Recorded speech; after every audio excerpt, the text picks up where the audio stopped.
everyone, I am Jenny Wakeman. Welcome to Sonic and Friends Read.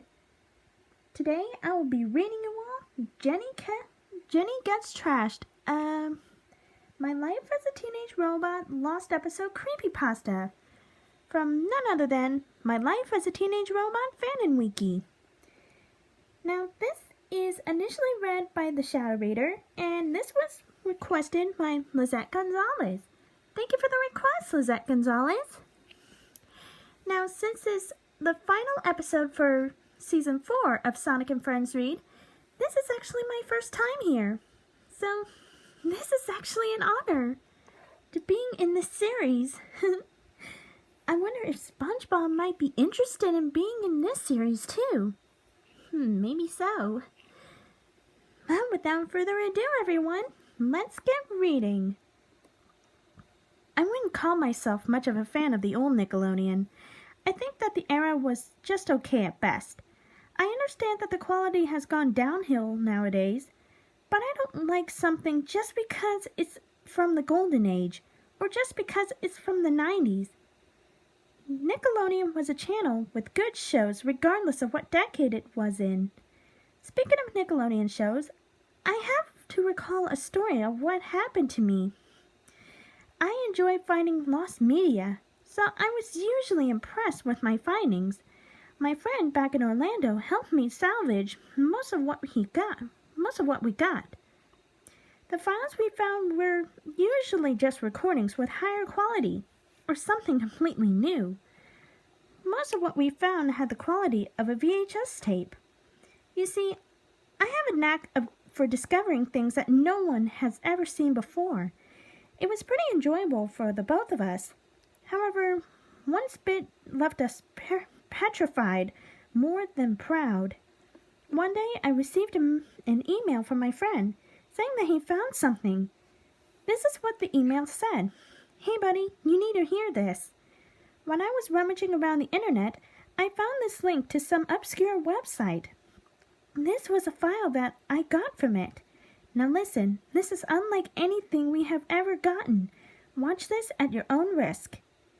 Attached to the email was a video file named NickMLAATR.mp4. I didn't really get why he was so shaken up by this file, but it made me curious. Looking at the file name brought back memories to me. My Life as a Teenage Robot was one of my favorite Nick shows alongside Ren and Stimpy and Rocko's Modern Life. In fact, I might even call it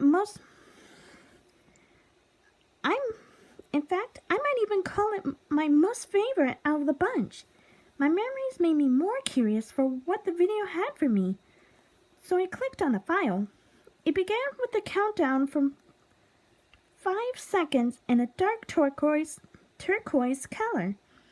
After the intro played, my nostalgia came in like a tsunami. All throughout the theme song, I sat there grinning like a dummy until the title screen came around. The title card was pretty jarring.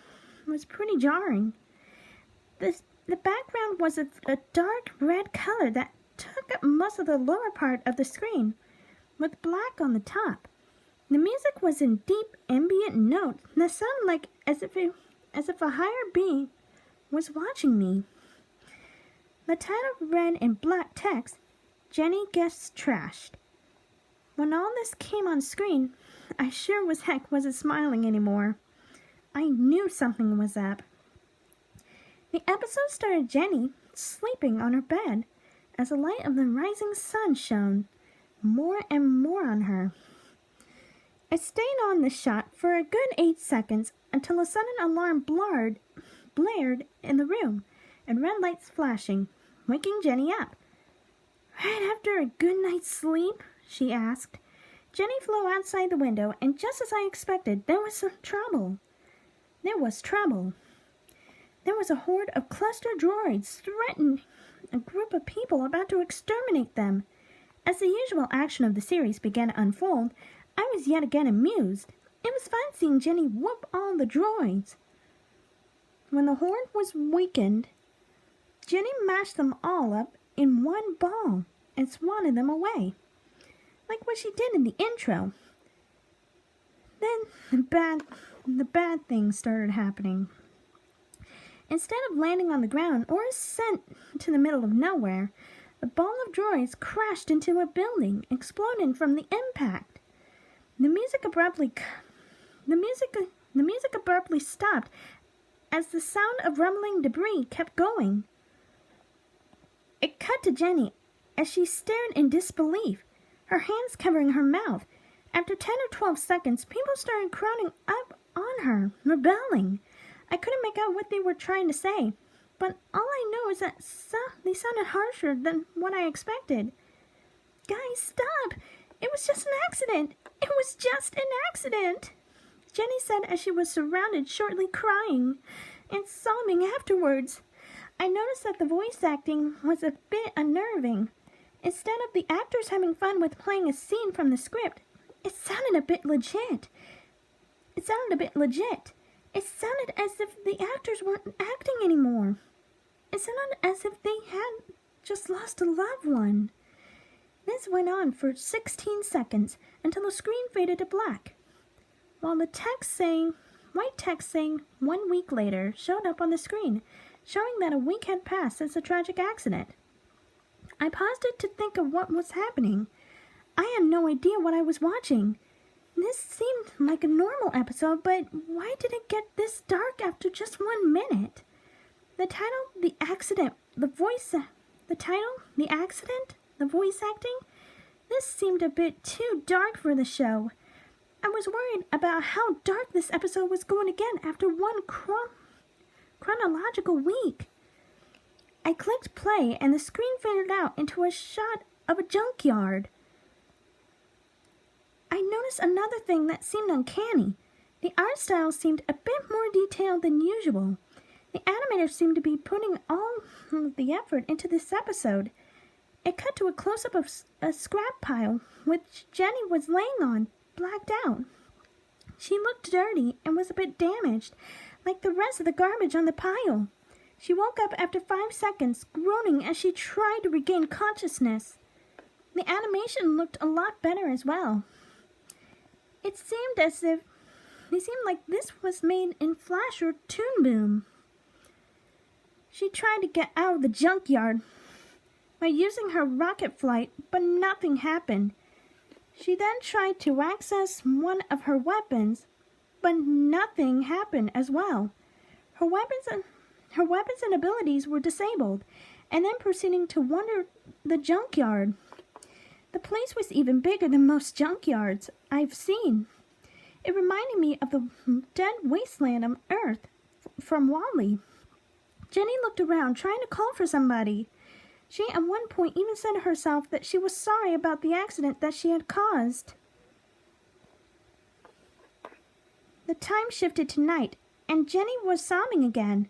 The garbage in the junkyard had a color scheme of light blue tinted in with the original colors for the moonlight. Jenny then proceeded into the darkest area of the junkyard. She stopped in her tracks when she looked at her surroundings.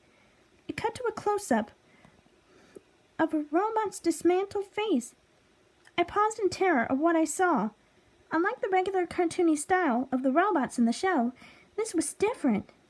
The robot had holes where wires came out of and human-like eyes.